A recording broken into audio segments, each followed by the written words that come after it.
کسی بھی طالب علم سے سوال کروں گا جو پیچھے 4 ائمہ کے بارے میں بتایا ہے تو سارے جو ہے نا وہ تھوڑی سی تیاری کرنا ہے۔ سوال ہے امام نسائی رحمہ اللہ، ان کا وہ کون سا استاد ہے جن سے انہوں نے حدیث پڑھی تو وہ دروازے کے باہر بیٹھے ہوئے تھے، امام نسائی باہر تھے اور استاد محترم اندر تھے؟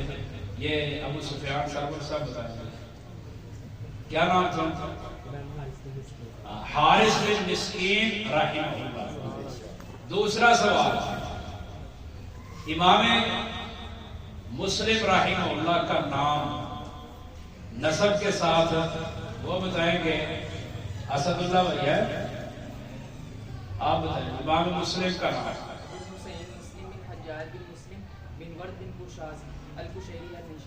یہ امام مسلم رحمہ اللہ کا نام ہے۔ تو لکھتے اکثر طلبہ نہیں لکھتے، یہ وہ جواب دے رہے ہیں جو لکھتے ہیں، تو سارے بھائی جو نا لکھا کریں۔ میں نے لکھنے کی آپ کو ایک حدیث بھی سنائی تھی اور ترغیب بھی دلائی تھی، ائمہ کرام لکھا کرتے تھے۔ اللہ تعالی ہمیں ان کے نقش قدم پر چلنے کی توفیق عطا فرمائے۔ سبحان ربک رب العزۃ عما یصفون وسلام علی المرسلین والحمد للہ۔